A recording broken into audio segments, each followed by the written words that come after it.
Topic 2 on asset allocation is made up of 4 readings. The first one focuses on the mean variance model for asset allocation. The second one introduces a model, a portfolio construction approach called the total portfolio approach, which was first sort of started to talk about by the CAIA institution in 2024 and introduced to the CAIA curriculum in 2025. This is an approach for portfolio construction that is sort of a joint up investment approach, where instead of having siloed investment teams across a firm, the investment team sort of consider the entire portfolio when they're looking to make an allocation, and they sort of make sure that their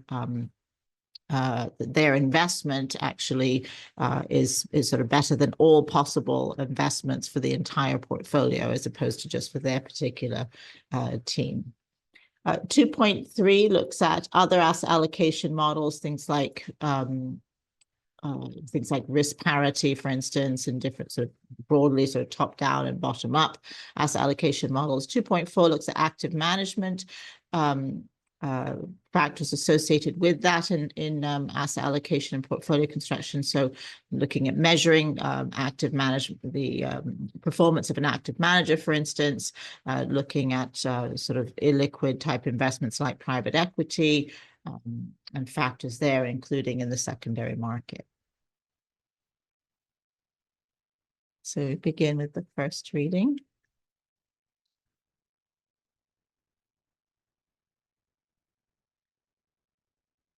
So here, as I said, this focuses on the mean variance optimization model. We start out initially by just defining some of these basic terms that we should, of course, be familiar with: strategic asset allocation, sort of a long-term approach for risk return allocation. The tactical asset allocation, which is also referred to as market timing, has a short-term perspective.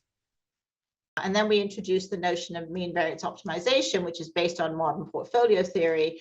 And remember, modern portfolio theory says you should maximize your expected return given the level of risk, but that's not always possible with alternatives, right? So you should know what that challenge is with alternatives, and know that the solution is essentially finding a satisfying solution as opposed to an optimal solution, because basically it's not enough data typically for alternatives to find mean and variance accurately to be able to implement mean variance optimization.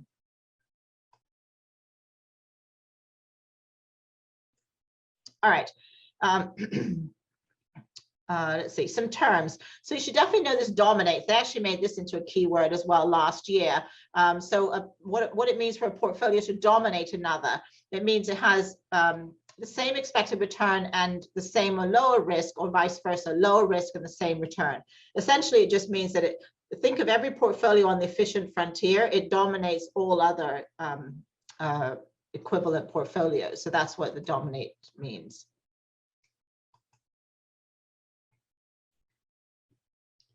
Can I show you? Yes. So if this is the efficient frontier, this is risk and return. This is sigma. This is average return, for example, right?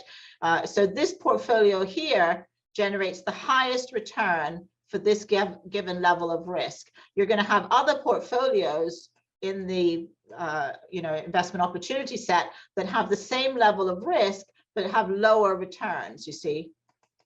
And you may also have some that have for example, LII over here, this has higher, well, I don't want to compare it to that because it's completely different.